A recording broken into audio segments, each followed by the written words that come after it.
Sihirlik nakşa saz qalb davası, dillarni şad qilgan nəğmə navası. Köngülge aram bəxş eyleydu haman, yanrısa coşkunluk, ihsan avazi. Sözü Gözəl Aznabaqiyevanın, muzikisi İlyar Məşurovның. İhsan avazi naqsı bilan sahnige ihsan topunu təklif qılımız. Merhamet.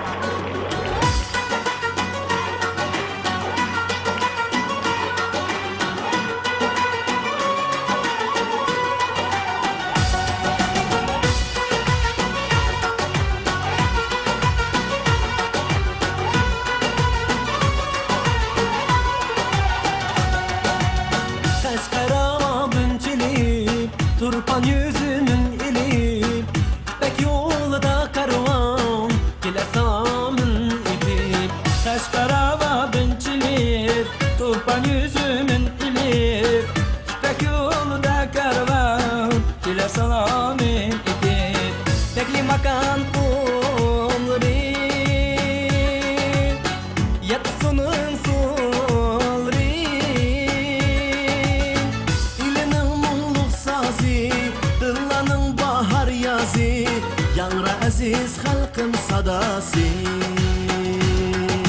İhsan avazi, halkın navası, danki meşhur alemge ütmüş mirası.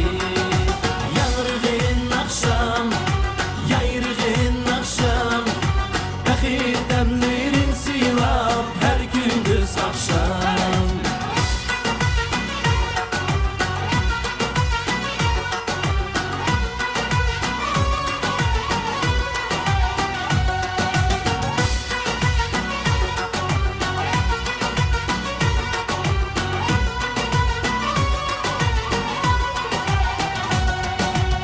Dola meşrapın oynap, Noruz bayramın tuylap, Saza mukamili de çimen topla yaşnap. Dola meşrapın oynap, Noruz bayramın tuylap, Saz ve mukamili de çimen toplar yaşnap. Senetimiz gururi,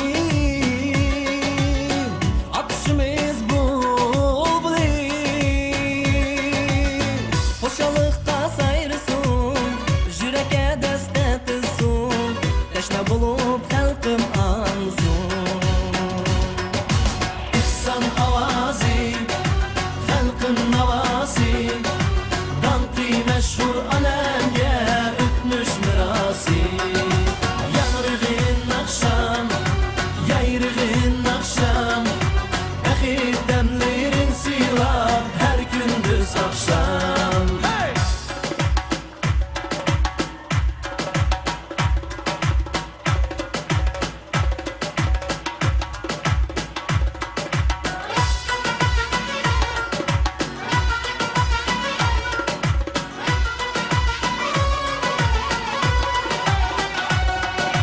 İhsan avazi, halkın navası, danki meşhur alemge ütmüş mirası. Yanrığın akşam, yayrığın akşam, Bəxir dəmlərin silab hər gündüz axşam. İhsan avazi, halkın navası, danki meşhur alemge ütmüş mirası. Yanrığın akşam, yayrığın akşam, Bəxir dəmlərin silab hər gündüz axşam.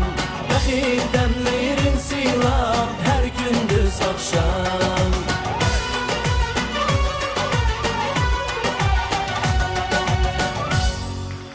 İhsan tobi.